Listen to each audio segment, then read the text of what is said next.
Securities and exchange কমিশনের স্বাধীনতা ও স্বায়ত্তশাসন, পুঁজিবাজার সংস্কার কমিশন গঠন, স্বচ্ছতা আনা ও কারসাজি বন্ধ করা ছিল বিএনপির নির্বাচনী ইশতেহার। তবে সরকারের 6 মাসে নেয়া নানা পদক্ষেপে স্বস্তির সাথে আছে কিছুটা হতাশাও। এই সময়ে ডিএসইর প্রধান সূচক কিছুটা উত্থান দেখা গেলেও অন্যান্য সূচক নিম্নমুখী, কমেছে বাজারের মূলধনও। বিনিয়োগ বান্ধব পুঁজিবাজার গড়ার অঙ্গীকার অন্যতম নির্বাচনী ইশতেহার বিএনপির। তাই নতুন সরকারের দায়িত্ব গ্রহণে আশা জাগে বিনিয়োগকারীদের মনে। আওয়ামী লীগের মেয়াদে অনিয়ম অব্যবস্থাপনায় দীর্ঘ সময় ভুগেছে স্টক মার্কেট।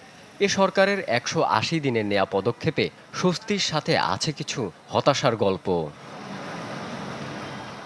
6 মাসে ডিএসইর প্রধান সূচকে কিছুটা উত্থান দেখা গেলেও অন্যান্য সূচক নিম্নমুখী।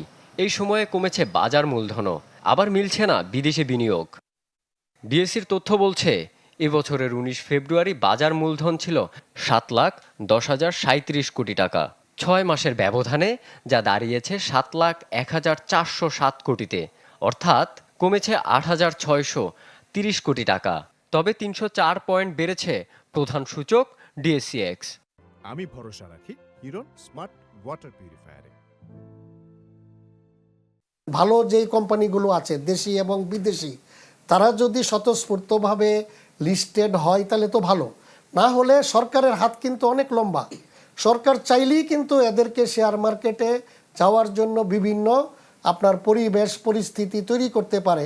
বিকজ আদারওয়াইজ অল্প কিছু দুর্বল কোম্পানি বা মধ্যম টাইপের কোম্পানি দিয়ে কিন্তু আপনি শেয়ার মার্কেটকে সেই স্ট্যান্ডার্ডে নিতে পারবেন না।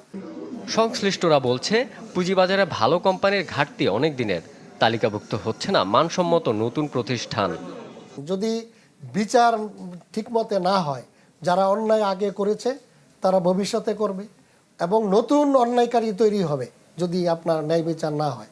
পুঁজিবাজারে সুদিন ফেরাতে সুশাসন নিশ্চিতের তাগিদ সাধারণ বিনিয়োগকারী ও খাত সংশ্লিষ্টদের। রৌনক মাহমুদ সৌরভ, চ্যানেল 24, ঢাকা।